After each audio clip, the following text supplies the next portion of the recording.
अनिल नैन जी हिसार से। राधे राधे महाराज जी।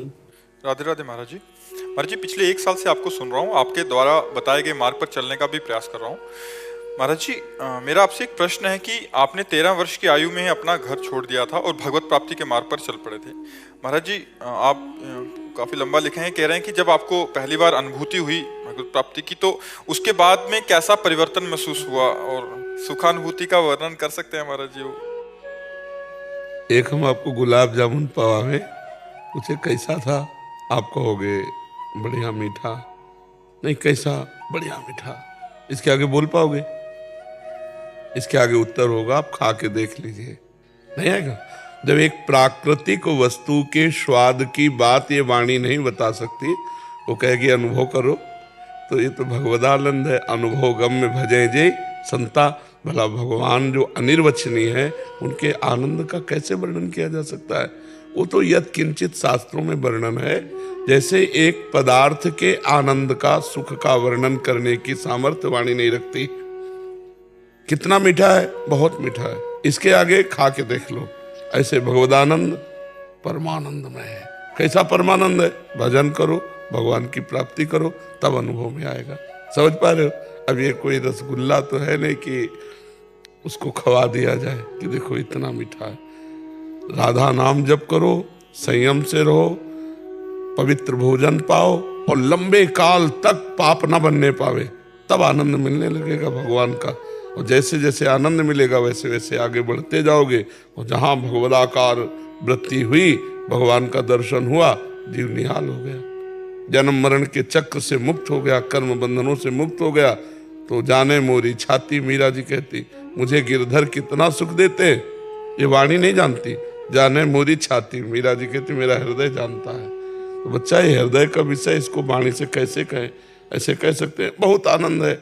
कितना आनंद है? बहुत आनंद है। नहीं, कितना आनंद है? तो भजन करके देखो, तब पता चलेगा। ये अनुभव गम्य है। महाराज जी, क्या भगवान प्रत्यक्ष में दर्शन देते हैं? जैसी भक्ति की भावना होती है।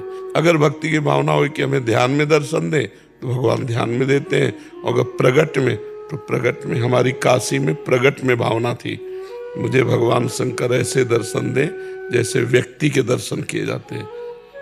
तो जब साधना बढ़ी, तो लालसा लगने लगी कि आज भगवान दर्शन देंगे।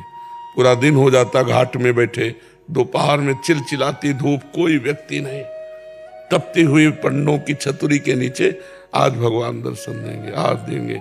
और ऐसे बाट जोड़ते जोड़ते एक दिन देखा, अरुण वस्त्र, विशाल जटाएं, गौर वर्ण, त्रिपुंड धारण के, इतना बड़ा त्रिशूल हाथ में लिए, और नंगे पैर में जो ही देखा भाग पड़े, चरणों में लौटे, ऐसे चरण स्पर्श किए, बस वो कुछ बोले नहीं, ऐसे अंगुली उठाए, देखते देखते अंतर ध्यान हो गए।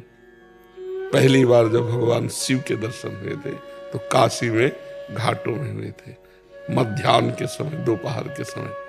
अब उस समय जितना प्यार भगवान के प्रति होता है, उतना ही सुख का अनुभव होता है। दुर्योधन जब प्रभु को देखता है, तो कोई सुख नहीं मिलता उसको। श्री कृष्णचंद्र जी को जब दुर्योधन देखता है, तो उसे कोई सुखानुभूति नहीं होती। क्यों? क्योंकि वो भगवान से प्यार नहीं करता।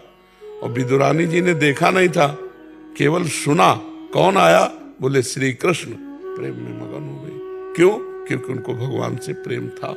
इतनी प्रेम में बावरी कि भगवान को छिलका खवा रहे केले का, और गूदा फेंकती जा रही, और भगवान बड़े स्वाद से प्रेम में पाते चले जाते हैं। तो जितना उपासक को भजन के बल से प्रेम होता है, उतना ही भगवदानंद की अनुभूति होती है भगवत साक्षात्कार में। और फिर तो सर्वत्र भगवान का अनुभव होने लगता है। तो पहले भजन करो, और जैसा चाहोगे, जाकी रही भावना जैसी, प्रभु मूर्ति देखी तिन तैसी। जैसी भावना करो, भगवान तो अनुभव में आते हैं, तो अनुभव में ही आएंगे। भगवान साक्षात आते, भगवान साक्षात आए। हम बात नहीं कर सकते हैं यदि भाव में। भागवत में लिखा हुआ, कपिल भगवान ने कहा है कि वो भक्त मेरे साथ वार्तालाप करते हैं, मेरे साथ खेलते हैं, मैं उनके साथ खेलता हूं। तो भगवान से इस कोटि की, जब अन्य कोई हमारा ना हो, शरीर से भी राग ना हो, एकमात्र रात दिन भगवान, तो भगवान खेलेंगे भी साथ। भगवान बात भी करेंगे। नाथ जी की लीलाओं में महाराज जी। हाँ, श्रीनाथ जी की लीलाओं में है। गोविंद स्वामी के तो बहुत ही विचित्र विचित्र चरित्र है, उनके साथ ठाकुर जी खेलते। हम जैसी भावना करेंगे बच्चा वैसे, ठाकुर जी से बातचीत करना तो ठाकुर जी से बात